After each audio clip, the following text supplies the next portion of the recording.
بسم الله الحمد لله والصلاة والسلام على نبينا محمد وعلى آله وأصحابه وسلم.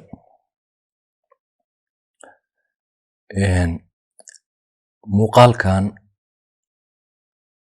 ujeedka aan ka leeyahay waxa uu yahay inaan sameeyo baraarujin aad iyo aad u weyn oo la xiriirta muhiimadda ay leedahay tarbiyadda carruurta. wuxuu ka koobnaan doonaa dhowr qaybood haddii aan la idmo. qaybahaas oo kala ah waxaan ku soo qaadan doonaa oo kaga hadli doonaa aniga sidii aan asalkayga markii horeeto barnaamijkan ama mawduucan ugu baraarugay. waxaan dabadeed ku xijin doonaa arrimo la xiriira muhiimadda tarbiyadda carruurtu ay diintu siisay iyo muhiimadda ay leedahay gaar ahaan in ilmaha diinta lagu tarbiyadeeyo oo akhlaaq loo yeelo. arrinka kale aan kusoo qaadanaya wuxuu noqonayaa oo saddexaad sayniska ama sideedaba cilmigan bulshada hadduu yahay psychology iyo hadduu yahay behaviorismka waxaan loo yaqaano ama dhaqanka ilmaha ama qofkaba tacaamulkiisa baan iyadana kusoo qaadan doonaa wixii ay ka yiraahdeen arrintan tarbiyadda carruurta. xoogga waxaan saari doonaa 7 sano oo ugu horeeya oo tarbiyadda ilmaha iyo muhiimadda ay leedahay. runtii inta aanan barnaamijkan ama muuqaalkan u gelin waxaan doonayaa inaan hadallo afeefa marka horeeto dhigto. run ahaantii maahi dadka jecel inay ka warramaan shakhsiyadooda ama faamilkooda ama carruurtooda ama noloshooda, laakiin tan muhiimadda arrintani leedahay aawadeed ayaan rabaa inaan qaybo aniga igu saabsan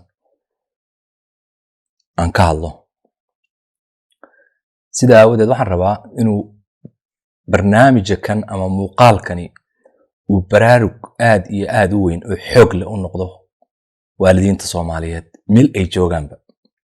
hadday joogaan dalka gudihiisa iyo hadday joogaan dalka dibaddiisaba. ciday doonaan ha noqdeen, qabiilkay doonaan ha noqdeen,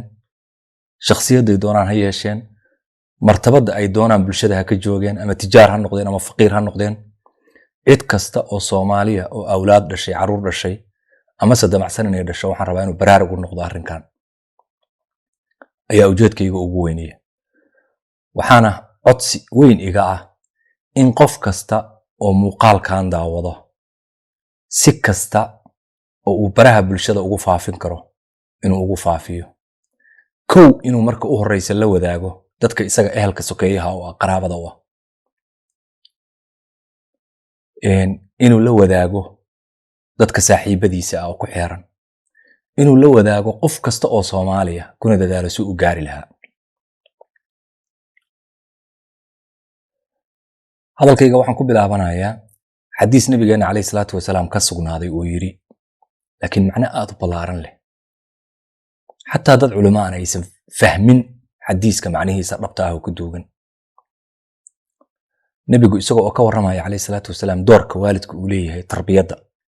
ayuu xadiis saxiixa wuxuu ku yiri, ilmo kasta waa ilmo kasta, ma aha muslimka kaliya oo dhasho wuxuu ku dhashaa buu yiri wax loo yaqaano fitra. culimada qaarkeed waxay ku fasiraan inay tahay islaam buu ku dhashay, inuu laa ilaaha ila allah wa muxammad rasuulullah ilaahna adeecsan yahay, islaamnimo ku dhasha. laakiin ammaano cajiiba baa jirta. ilmaha yaroo dhashay oo islaamka ah wuxuu yiri nabigu calayhi salaatu wasalaam, labadiisa waalid ayaa ama waxay ka dhigaanin kristan ama waxay ka dhigaanin yuhuud.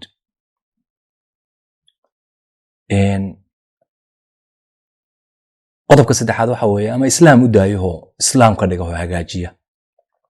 horta kaalinta waalidku wataa, doorka waalidku uu leeyahay muhiimadda in uu isagu ilmaha gaal ka dhigi karo, islaamna ka dhigi karo. awooddaas in ilaahigay uu dadka gacanta u geliyey waana arrin aad iyo aad cajiib u ah. xadiiskaas 1400 iyo siyaado ka hor buu nebigu yiri calayhi salaatu wasalaam. dadkan reer galbeedku waqtigii ay ku baraarugayeen tarbiyadda ilmaha waxaa jirta qoraal aan baraha bulshada soo dhigay oo ku saabsanaa 1930kii dowladahan horu maray Mareykanka iyo wadamada Yurub qaabka ilmaha ula tacaamuli jireen. xataa waxaan soo dhigay sawirro iyagoo khamro siinaya, sigaar u shidaaya, qori bay ku xirxiri jireen ilmaha, qafis bira bay u samayn jireen ay ku xiraan, uma ay ogolaan jireen cayaarta, aad bay u dhibi jireen. sawirrada kaliya oo aan rumaysan ayaan muddo waqti dheer hadda 30 sano ka hor waxaan la kulmay dad cadaan ah oo waayeel ah oo koriimada caynkaas ku soo koray. waxay yiraahdeen qori intana la ku xiro baa meel la ku tiirin jiray alwaax, iyagoo 3 jiro iyo 2 jiro iyo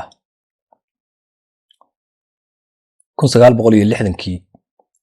markii la soo gaaray oo dunidan modernka ay samaysantay 1800 qarnigu markuu ahaa bay soo bilaabatay oo modernka meel laga gaaray la yiri dayaxaan u tagnay, quwado la samaystay, nuclear power la samaystay, dagaalkii labaad ee adduunka laga soo duugay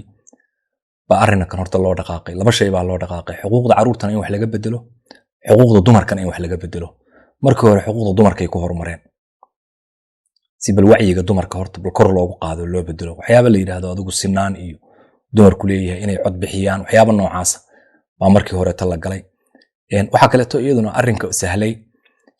waxay soo saareen waxyaabahan carruurta lagu kala dheereeyo kiniiniyada abaa waqtigaas soo baxay 60kii si hooyadu ay door shaqo oo banaanka ah sida rag ay u gali karto. sida Soomaalida bay 9 carruur, 10 carruur, 15 carruur, 16 carruur bay dhali jireen Mareykanka iyo dadka Yurubiyaanka. baraarugoodii marka waqtiga uu dhacay fursado fiican bay haysteen, dhaqaale xoog leh way haysteen, shidaal, dahab, wax badan baa la helay. waxyaabaha ay sameeyeen marka waxa kamid ah in stuudiyo la sameeyay baaris cilmiyeedii ah. Mareykanka marka waqtiyada waxa dhacday kontumeeyadii marka laga soo bilaabo caruuraha gabdhaha yaryar oo maaragtay oo yaryarka ah oo dhowcilaha 15 jirada 14 jirada markay uur si u yeeshaan in ay ula kac ahayn ay dhalaan oo isbitaalada la geeyo bay intay ururiyaan waxay ku gelin jireen meelo xiriir ah. tijaabooyin bay marka ku sameyn jireen waana waxyaabo sir ah oo badanaa ay qarin jireen. tijaabooyinka marka waxa kamid ahaa waxay eegi jireen ilmaha qaabka loo koriyo oo practical ah sidoo wax u bedelo. Skinner oo kamid ahaa psychologist-na ahaa dadka adduunka saameynta ku yeeshay marka baabkan tarbiyadda laga hadlayo hadal uu yiri baan shalay soo qoray uu leeyahay ii keen ilmahaaga ina sheeg waxa doonayso inaad ka dhigto, waxaan doono baan kaaga dhigaya,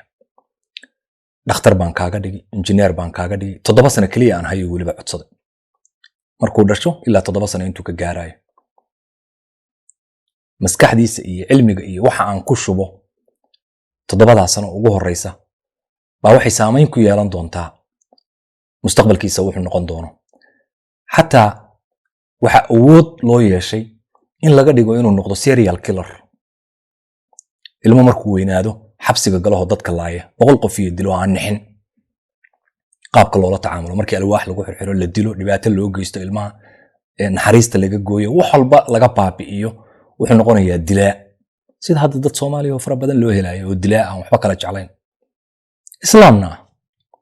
meesha wax ka xumaadeen si aan u fahmno. xataa waxaan kaaga dhigi karaa killer dilaa.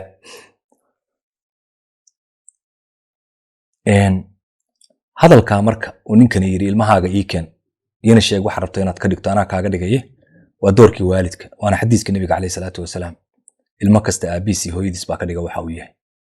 taa waa inaad meel ku qorato, bay'ada kaliya kama dhigto. wax kastana guriga lagala soo baxaa. 7 sano marka maxay muhiimad u leedahay? waxaan kale ku sheegayaa xadiis kale oo nabigu yiri kaleey salaatu wasalaam isaguna cajiiba markuu ka hadlayay ilmaha salaada waqtiga lagu faraayo ku tukanayo ama laga hadlaayaba sideedaba ilmaha marka waalidku fasax u yahay inay jirkiisa taaban karaan oo xurriyadda inaan jirkiisa la taaban karin ay xadgudub ku samayn karaan. wuxuu yiri ilmihiina 7 sano markay jiraan in salaada fara. nabiga yiri xadiis saxiix kaleey salaatu wasalaam way 7 sano sabab muxuu 5 u dhihi waay, muxuu 6 u dhihi waay, muxuu 4 u dhihi waay, saddex u dhihi waay 7 muxuu u qabsaday nabigu calayhi salaatu wasalaam soo number cajiiba ma why Skinner uu qabsaday 7 why science-ka hadda maanta adduunka jira oo 7 sano ugu horeeya uga hadla 7 markuu yiri salaada ku fara ilmaha 7 jira waxa laga rabaa waalidku ilmahaasi inuu garasho sare leeyahay in macnaha salaada uu fahmayo inuu macnaha quraanka fahmayo inuu macnaha diinta fahmayo inuu weesaysan karo tukan karo salaada uu khaldi karin tan kale waxa cajiiba adduunka dhan 7 sano ilmaha iskuulka lagu geeya waa jiraan hadda wadamo 5 sano iyo iska laakiin daw iska ciyaar laakiin 7 dhaba 7 ilmuhu mas'uuliyad buu qaadi karaa intuu guriga ka baxad boorso dhabarka u saarto buu kilomitir iskuul jira u lugayn karaa 2 kilomitir buu u lugayn karaa oo soo noqon karaa sababtu maxay tahay uu lugayn karo wuxuu fahmi karaa haddii mashaakil ku yimaado dhexda ku qabsado hal tusaalaan idin siinaya macnaha garashada conscious-ga waxa la yiraahdo cognitive-ka waxa la yiraahdo qiimaha uu leeyahay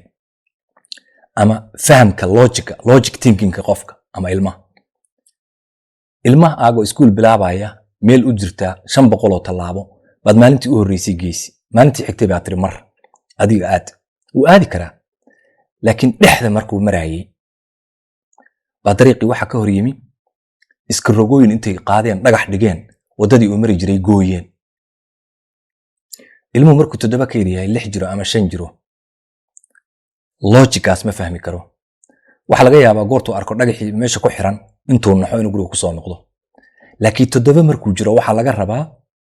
inuu isagu fakeri karo oo problemka hor yimi xallin karo isagoo aan waalidkiina u baahan gurigiina ku noqon luuq intuu eegto xagga ka laabto xagga ka wareego dhagxaanta dhinaca kale ka maro gadaal soo fiiriyo iskuulkiisa toos u aado inuu problem xallin karo hor yimaada keligii isagoo buu ilmuhu 7 jir markuu yahay awood u leeyahay soo cidna kaashan 7 waxay leedahay qiimo aad u weyn haddii ilaahayd maalmahan waxaan soo bandhigi doonaa barnaamij sidaas oo kaleeto 1972 adduunka oo dhan qabsaday tijaabo way waqtiyadaa sameeyeen Walter la yiraahdo ayaa sameeyay oo raggii Skinner iyo lamid ahaa Mareykanka baaritaankaas waxa la oran jiray tijaabadii nacnac sonkorka 1972 baa la sameeyay iyadoo muuqaal baan idin la wadaagi doonaa waxa ay ka hadlaysaa garashada ilmaha 4 jirka 5 jirka iyo 6 jirka waxa laga rabo baaritaanka ay heleenna 1400 sano ka hor baa inaga diinteenu inoo sheegtay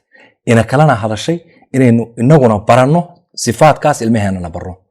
laakiin ka hor dhici maayo iyada dib baan u dhiganaya markaan dhinacii diinta sidaa uga baxo iyo 7 sano muhiimadda ay leedahay waxa kaloo nabigeenu xadiis saxiix ah inuu ku sheegay calayhi salaatu wasalaam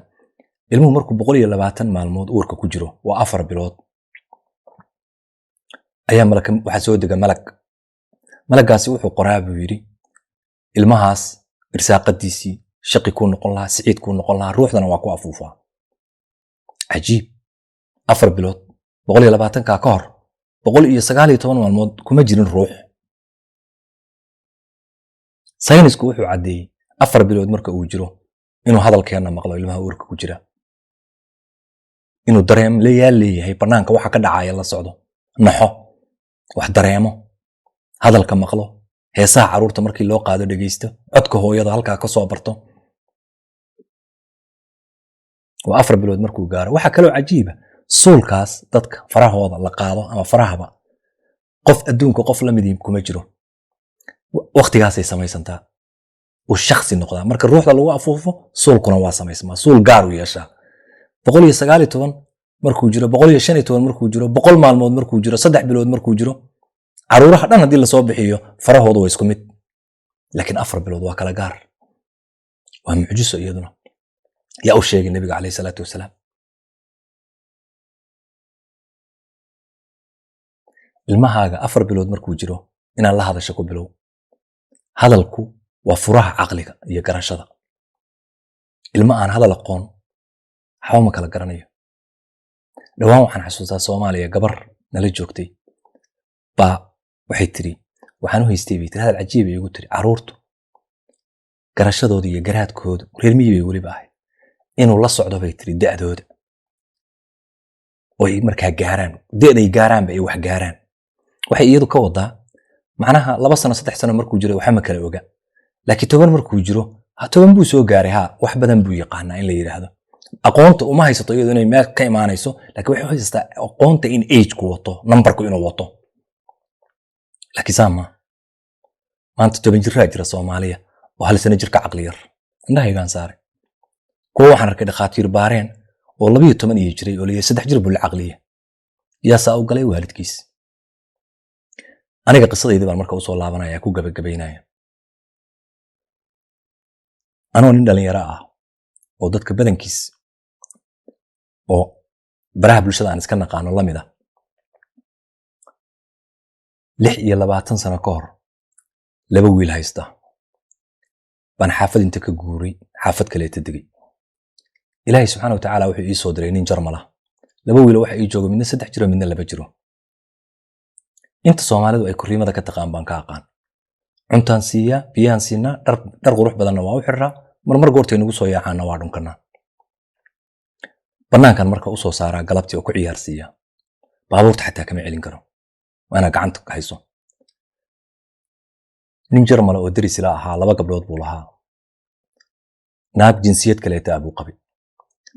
labadiisa gabdhood buu isagoo waqtiyadaas banaanka u soo saaraa aabahood markay la hadlayaan af jarmal bay kula hadlaan hooyadood markay la hadlayaan af finlandis bay kula hadlaan caruurteedina la leegiin waxba dan kama yeelan waxaan isiri xoogaa waa iska gaari doonaan kuwaagu wuu arkay dhibaatada ay haysato ay arkay inaan waxba ka garanayn waxan hadduu ila sheekaystay wuxuu arkay inaan nin xoogay aqoon leh luqada badan yaqaanahay ilaa 3-4 luqadood baan markaa ku hadlayay mise 5 library-gu tagay buug buu soo qaaday tarbiyadda carruurta ka hadlaya fartu iga saaray waan akhriyay buug aad u weyn buu ahaa waa xasuustaa 500 page meelahaas waan istacajabay marka maalintaas baan indhaha kala furay gabar saddexaad 2 wiil baa markaa ii joogay markaa ii dhalatay masha Allah hadda waa dad waaweyn caqli leh maalintaas waxaan bilaabay dadaal inaan maskaxda ka koriyo caqliga ka koriyo raashinkan iyo waxaan inay macna badan lahayn iyo dharkan quruxda badan aan u xireyno iyo martidu markay timaado inta la kala cararo inaan u qubayno oo u labisno oo dadka tusno carruur qurux badan baan haysanaa laakiin gudaha ka kumanaya imtina ka ah faaruqa sidaan moodayna maaha tarbiyadu meel kale kuma jirtay waxay ku jirtaa diinteen kitaabka quraanka bay ku jirtaa axaadiista nabiga ku jirtaa dhaqankeena Soomaaliga ku jirtaa ilmaha waa inaan la hadalno ilmaha waa inaan maskaxda ka korino ilmaha waa inaan dilka ka deeyno ilmaha waa inaan u kacno u soo jeensano sidaan aan ku jiraa sima dadka aynu barbaarinayno oo waxaynu nasiib ku qaadano sideedana qofka waalidka ah oo ilmaha dhalaaya ma aha inuu dhalo كوين وأقون تيدلي أقون طلب السيود بالوهلا إن دوالد كذا حشي ويسفي عن كو تربية تربية علمية سنة إسلامنا قرنيين وتوسق قاعدتي تبرهانية براكتيكالي قابل كل رقم تجري ما مركع علمها أوتوماتيك كل رقم يسا طريقة كلا وحية إن هذا قانون يلاتو براتو أقون طيب براشة مركع شيء بعشر دوا براروك إنها براروكتو أنا كحقري معي وجدد عن له ilmu wax hawl yar ma sabr xoog leh rabaan arada faraha badan oo inuu ku jirtay xanaaq badan oo inuu ku jira inaan isku caburinay u baahan yihiin inaan u dul qaadanay rabaan sida aynu wax u garanayno uma garanayaan saynu wax u aragno uma arkaan waa carruur yar yar faham bay u baahan yihiin naxariis bay u baahan yihiin kalgacal bay u baahan yihiin qof dhageystay u baahan yihiin wali ilmahaagu intuu ku yimi madamceen wax ku sheego adoo nervous ama shaqo ka yimi ama xanaaqsan hooyoy abo saami sigar riixda ma gundis naga taqeylada ma ku tir intee buu dareemaya markaas aa u gasho haddaadan adu dhageysanaya gaaladii baa intay jilbaha dhigato dhageysanaya oo u koranaya xayawaankii bay u dulqaadanayaan macdalla inagoo islaama barnaamijkan waxaa la yidhaahdaa baraarugga waalidiinta Soomaaliyeed maanta intaasuu inoogu ogyahay afeefna horaan u dhigtay muuqaalkan qof kasta waa inuu cid kale la wadaago waa hadduu wax kuu taray wabilaahi tawfiiq